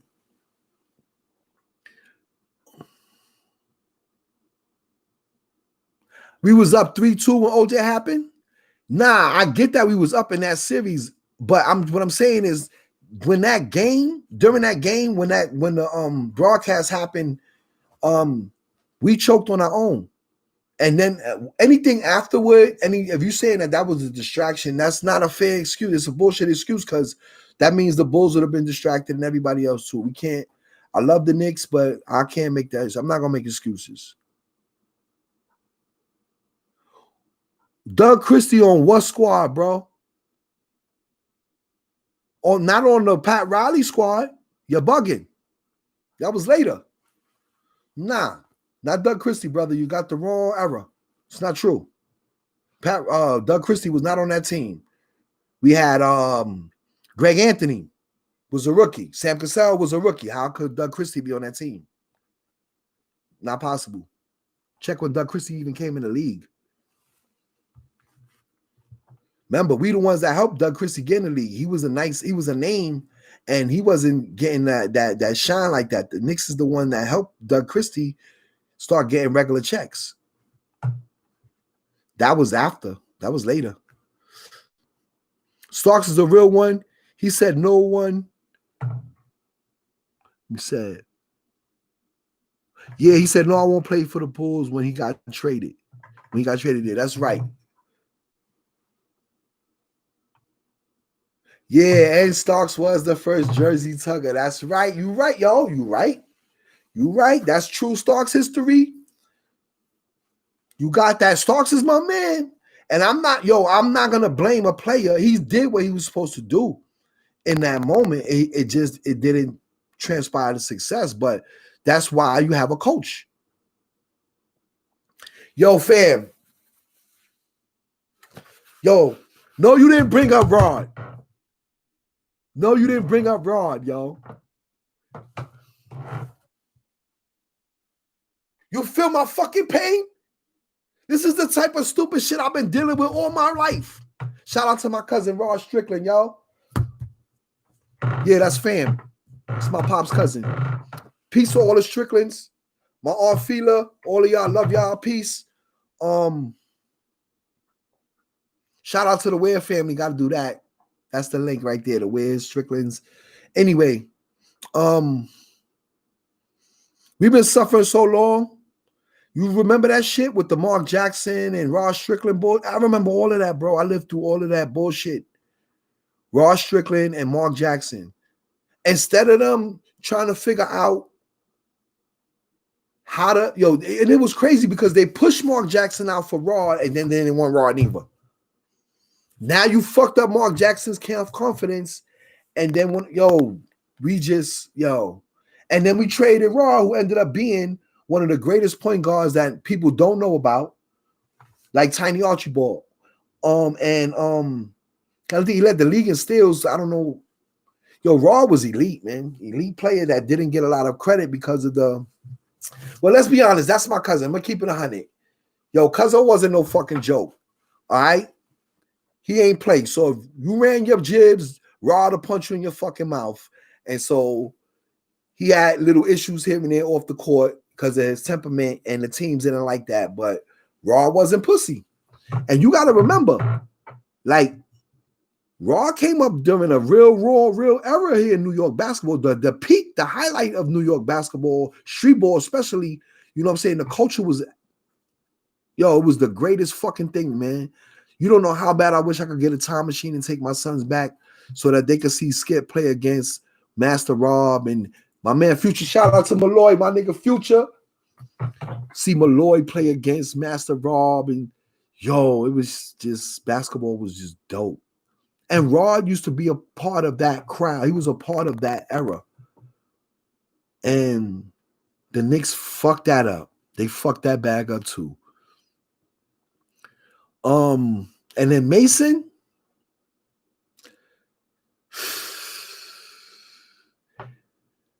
We fucked that up too. But the only thing I'm going to say is, thank God we did have LJ. I'm not saying it was a better option. I'm just saying that if we would have lost Mason and then we didn't have Larry Johnson, those 99 Knicks would have never made it to the finals without Larry Johnson being on that team. It would have just been a totally different team, man. It was just different. Just different. Yeah. Gotta think about it. Everything changed. That's when they ushered Pat out. That right there alone, Mason couldn't have been on the Knicks when they did what they did to Pat. That alone.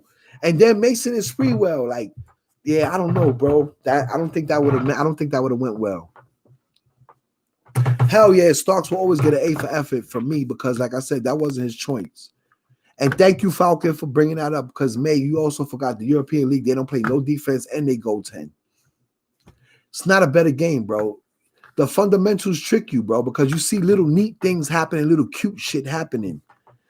But it's like my AAU. If you go watch AAU teams, especially the little kids that can't dunk, the younger guys that can't dunk yet, you'll see that same type of ball because they have to rely on their IQ and their skill and their speed. So you see, when you see a high functioning AAU team, and I'm not disrespecting European ball saying it's on that level, but I'm just saying in America, that's when you will see that consistently. It doesn't mean it doesn't happen, but our players don't have to just stay on that level.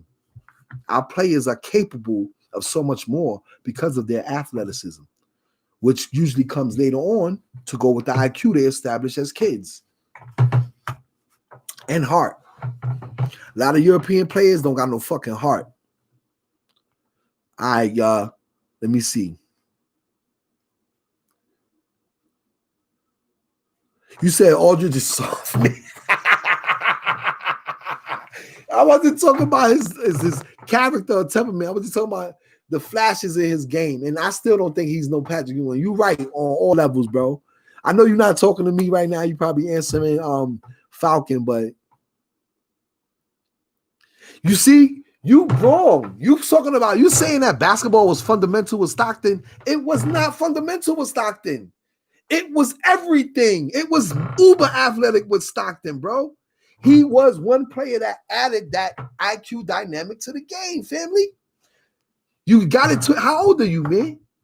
Like, I don't know, man. You didn't experience it making that statement. You couldn't have experienced it. Because then you would know that the entire league had IQ back then. But you had players who were dominant with athleticism. And so we got to see it all. And as time went down, they went with the athleticism over IQ for a moment. And then they switched that whole shit around when they saw the market that Yao Ming and them was bringing. Because that's when shit changed, bro. They fucking bred Yao Ming to play in the NBA. And it didn't work. But he was a good player. And why I'm saying it didn't work, because he was injury prone. And he wasn't the best player in the NBA, the best center in the NBA when he played. He was a good one. The nigga just got voted to the All-Star team all the time because he had 5 billion people voting for him. You can't get tricked by bullshit, bro. This is why I don't like to argue with, not you, but I don't like to argue with the younger generation sometimes about sports. Because they're going off a hearsay. If you experienced it firsthand, you understand what you call it? I'm about to say the flow of events, the list of events and how shit transpired, the feeling, the atmosphere, the energy, all of that shit goes together when you're talking about a certain time period of shit happening. And they're lacking that. They don't know what it felt like, what the vibe was people was talking about, none of that shit. So sometimes it's hard for them to identify. This is an era where people want to go, and I love my name, but you can't go off of written down facts that you got from Google only, or people's opinions that are not fact. That's why personal experience is so important. Now, you were saying, I just had to stop. I know I stopped at that last sentence, the first part of your sentence, your shit. And no, see, that's what I'm saying. Michael Adams and Stockton was two different type of players athletically. But, right, they both exhibited the mental part of the game. Right. Can't try to get rid of the athletic part because of you using one player that was in the whole league, a fucking whole league. Nigga, Stockton played when Dominique Wilkins was playing and Sean Kemp. And do you get it? It's not true. I love Stockton. The entire league was fundamentally sound. Wasn't that one guy, but the entire league was also super athletic.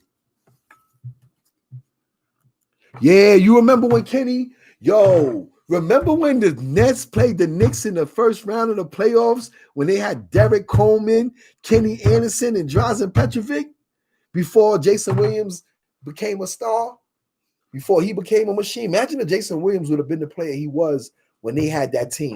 They fuck around and would have beat the Knicks and the Bulls. If Jason Williams was what he was a few more years later, that was that Nets team is the only Nets team I ever like, and that's because I fucking love DC.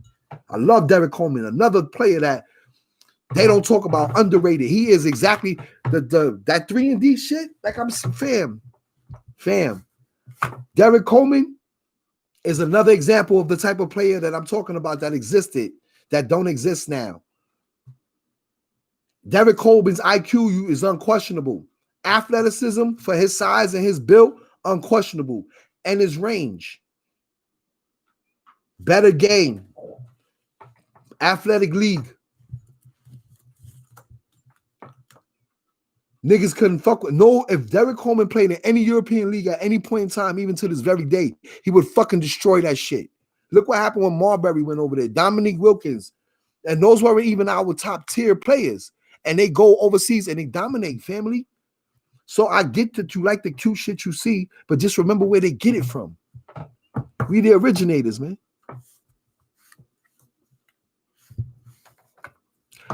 Same like R&B. Yes. Luka, stay healthy. You gonna be a GOAT like Elvis and Eminem. That's right. You gonna be the white people's GOAT. You won't be the factual GOAT, but I can't even say that. You will be held in high regard. You know what? Not Elvis though. Scratch that nigga off, please, because now Eminem and Luka Doncic is a whole different breed from that Elvis shit. Because Elvis will never be the great nothing. We know he's just a thief and it was a racist and a pig. And I don't support nothing positive said about that nigga. Fuck him. Now, Eminem, you right. You gotta remember, Elvis stole all his shit from Little Richard, Chuck Berry, and all of them, bro. So it's not the same. M is different. M is self-made. M took what he had, and Luka too. Luka worked his ass off from a kid, and they great. They are great, and black people love them for the greatness, for how great they are. We're gonna always love them and hold them in a high regard.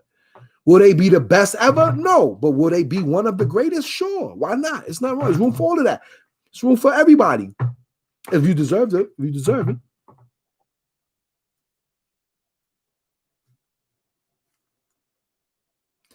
Dominique had low IQ. Yo, May, don't. I'm about to end this chat now. You fucking up now. You bugging the fuck out, yo. How old are you? You did not answer that question. Did you watch them play? Dominique had low IQ.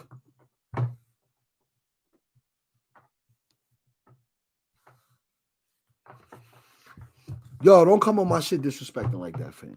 Don't do that. I don't need nobody's subscription that much. Don't do that. Don't disrespect my man. You bugging the fuck out. Dominique Wilkins did not have low IQ. You have to remember, first of all, Dominique Wilkins went through a lot of. I shouldn't even cop out, but I am going to just say this.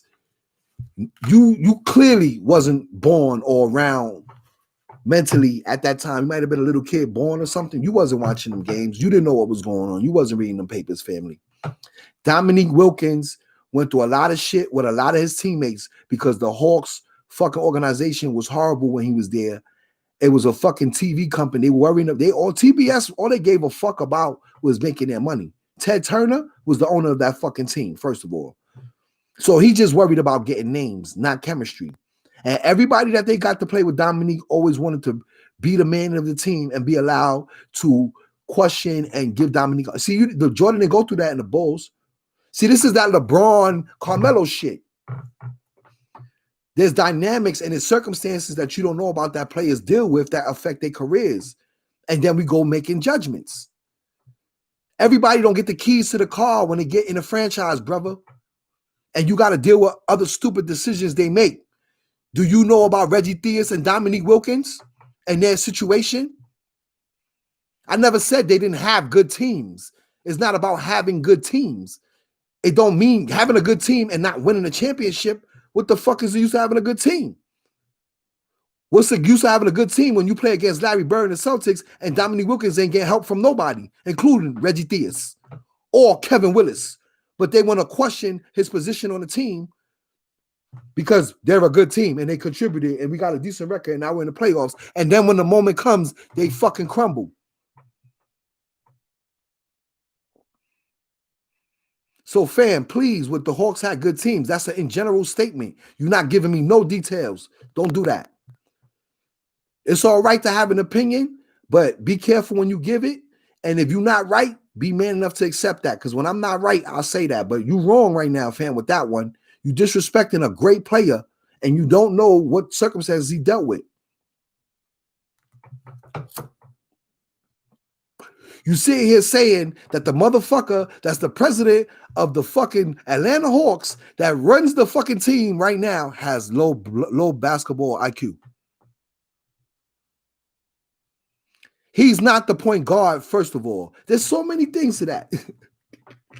Hey, yo, do you know how long it took before he got Doc Rivers on his team? Do you know who his point guards was before that? I'll wait. You know about John Battle? I'll wait. You know who Spud Webb is because he could dunk, right? You ever seen that nigga play in the game, though? I'm going to wait. How old are you? You keep saying that. I never say you had great. First of all, you just say you had low basketball IQ. Now you're switching it. That's what made me tight. You just should have never just said it. Just leave it alone. Leave it alone. Leave it alone. Leave it alone. We good. Don't talk about Dominique, man. Because you're wrong. Your perspective on him is wrong. Your pops must have told you about him. Or you, like I said, you probably was watching the NBA later on. You probably was watching basketball in the 90s. That nigga's from the 80s, B. Into the 90s. Dominique's greatest years, the most dominant years was in the 80s. He could score like, no, nigga. Everybody couldn't score like that in the NBA when he was doing it. Are you kidding me? Do you know how many years him and Jordan were battling for the fucking scoring title in a row? Yo, you bugging, fam. Stop. You don't know about... Yo, stick to what you know about, fam. Stop. Because you bugging. You keep saying dumb shit.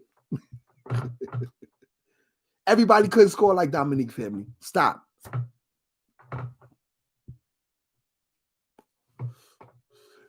Look at you bringing up Bernard King. By the time Dominique came in the NBA, Bernard King's career was over already because of injuries, basically. And you're comparing two different type of players. And because Bernard King could make shots, do you think he had a high basketball IQ? How do you know that? Because he could convert shots? Because that's all he did. So how was Dominique with a low IQ? He was converting. Maybe a little more dunks than Bernard, because Bernard's jump shot was wet. Yo, did you ever see? Fuck the Dominique shit, because I ain't fucking with you. You wrong about that. Exactly what? I'm exactly... You ain't give me your age yet. You ain't cop out, because what I'm saying is true. On to another thing. Yo, fam, did you ever get to see when fucking Bernard King and Isaiah Thomas battled in the first round, the Knicks versus the Pistons in the playoffs in the 80s? Damn, what year was that? That was like 83? 82? Yo, go look. I'm sure YouTube got it in the archives. Yo, check that shit out, yo. You will see how bad Isaiah Thomas was and fucking Bernard King, man. Them motherfuckers. And I think this was right before the 3-point line. There was no 3-point line. Man, talk about a fucking shootout. Crazy. And they wasn't D'ing each other neither. That was fire. It was fire, though. Because they was killing each other. They was killing their man. That shit was fire. Now, you brought up Bernard King and scoring. You made me think about one of the greatest moments he had. And it's unfortunately first round of the playoffs. But we beat the Pistons that series. Isaiah started. That was when Isaiah got famous for crying and shit. For losing. Let me see. So now Melo got a low IQ. Oh shit, you just trying to get me tight. I think you just do that on purpose because you want me to laugh. So now Melo got a low IQ because he plays a different type of game from LeBron. And since LeBron plays like he wants to be Magic Johnson and Melo's a scorer like Bernard King, Wow, fam, you all over the place with this IQ shit, fam. You gotta stop. Yo, stop doing what people do with Donald Trump. You don't know these niggas. Stop judging them, man. You don't know what they know, fam. Don't do that. Let's get back to talking about good shit like Johnson Petrovic and all that shit right there, yo. So you say you started watching right after Bernard King. So you watched every Knicks team since we had Trent Tucker and Kiki. All right, that don't even go together because Trent Tucker was a Knick way before we even got Kiki anyway. But I get what you're saying. You was there because Trent Tucker was there from Ewing's first days and when Bernard King was there, right? Okay, so you saying you've been watching basketball?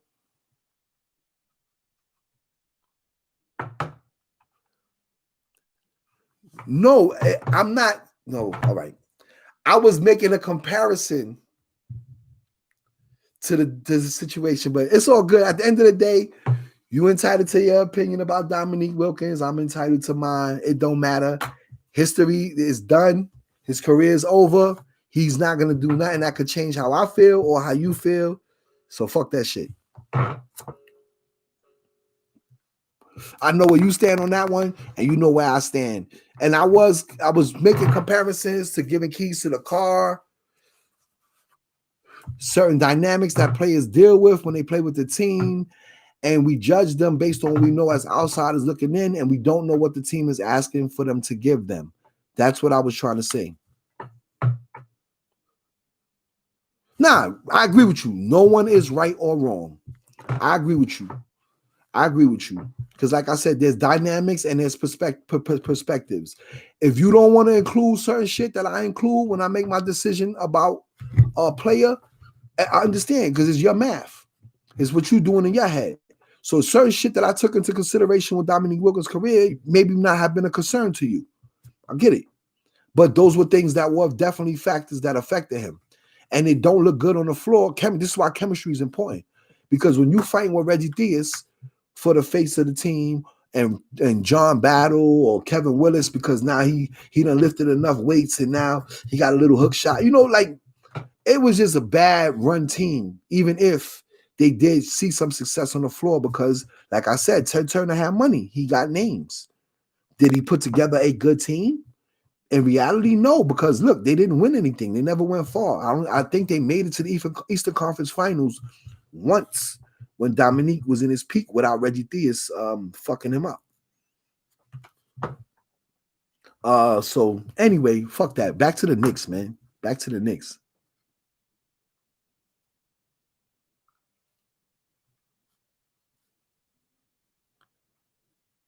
They had Antoine Carr, yeah. Antoine Carr. Antoine Carr. I know you're not. Come on. Yo, you fucking with me. You fucking with me, yo. Antoine Carr. That's like bringing up Tree Rollins. He had Tree Rollins too, but he had Tree Rollins when Tree Rollins was old. They didn't do shit.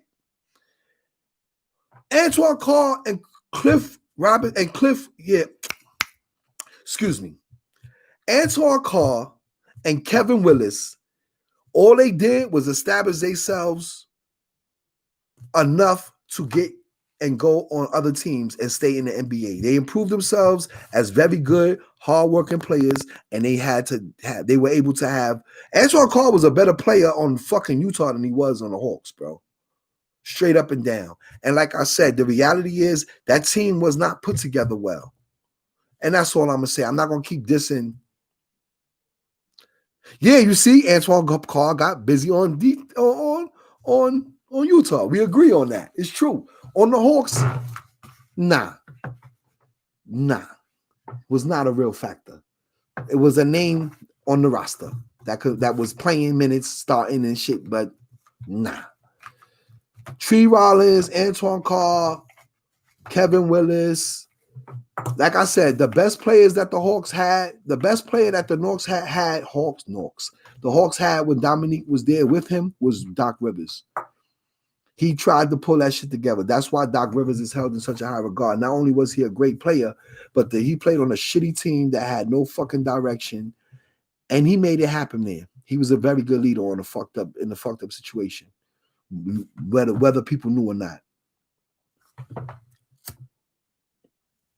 No, I needed to know if you was a rookie at this because you were saying some shit that was crazy.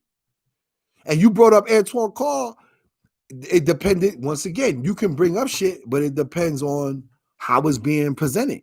So you were saying some rookie shit talking about niggas don't got no low IQ, and then you said some shit about the NBA, the John Stockton comment and shit. Like the NBA always had high IQ, man. It's just that now, like I said, they went away from athleticism to spotlight mostly IQ.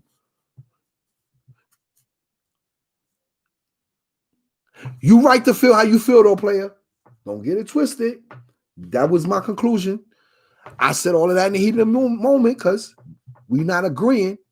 But the reality is you are entitled to your feelings and your opinion. I don't want nobody to feel like they can't say what they got to say to me. But you also got to take my opinion back, even though it may be a little harsh. And it's not fair because, you can't be heard by others. But I promise you, when I set my shit up right, yo, you more than welcome to come on as a guest so we could argue in front of everybody in public, live. Fuck that. It's all good with me. It's better when people don't agree. It's whack if everybody agree on everything. And, it's also shows that, a lot of different people could see one thing different ways, bro. The same thing. You can see it different ways. And then it could affect us different ways as well. So like the shit that I witnessed with the NBA and the shit that you witnessed with the NBA, it probably affected us. Certain things affected us differently, or we looked at it differently.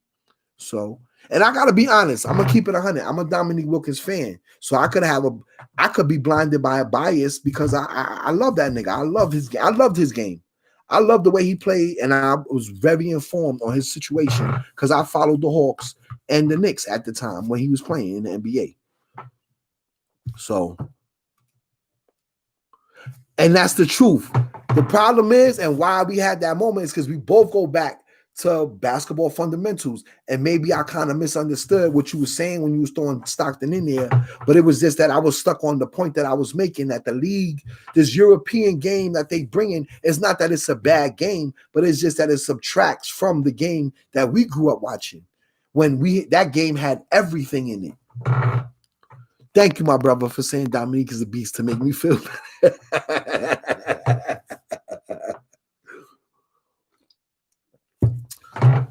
Word, but I'm not gonna discredit my man Make. My man made some valid points in his chat, and it's where he's coming from. I understand where he's coming from. Whether I agree with it or not is not the point. It's about us coming to understanding. Remember that, folks. With everything, it's always about understanding, not about being right. It ain't always about being right. Word. It's important to be heard. You don't always got to be right. And sometimes you don't always got to be heard neither. And on that note, May 4th, White Falcon, yo, I appreciate y'all. We've been doing this shit for like 2 hours and shit. This live was crazy. It was fire. Even though it was low, it was just us. Yo, I had a fucking ball doing it. And I'm going to be back on Saturday night, Saturday morning. I'm doing the Vamp Camp for the Knicks fans and all the sports fans. That's going to be the new trend. I'm going to be doing that every Saturday at midnight, coming on. Y'all not doing shit, you're not out, or you came from somewhere, you jump on with me and we talk shit. That's what it is. And then on Wednesdays, I'm going to be doing the same thing at noon. 12 and 12 different days, baby. Feel me? I appreciate your support. Yo, salute, fellas. White Falcon, definitely salute. Don't worry, Falcon, you're going to get a wrench. I got to learn how to do all that shit. I'm a rookie. Look, my camera ain't even HD. I'm using my laptop camera. I don't got no, look at my mic, y'all. I got a blue. And I'm a music producer, my nigga. But I got this mic on some hurry up and do the show shit because I don't know if y'all know. I used to do this before this got popular. I was on a public access channel called it was NYDL Ball with my uncle La Woods, who's definitely a big contributor to New York City basketball culture. If y'all know about street ball, that's my ties. You know what I'm saying? My family's really into basketball, street ball, all of that. I got girls in my family that could bust niggas' ass. My shout out Holly, love you. So, you know, I love basketball, man. But I will never deny someone else's love.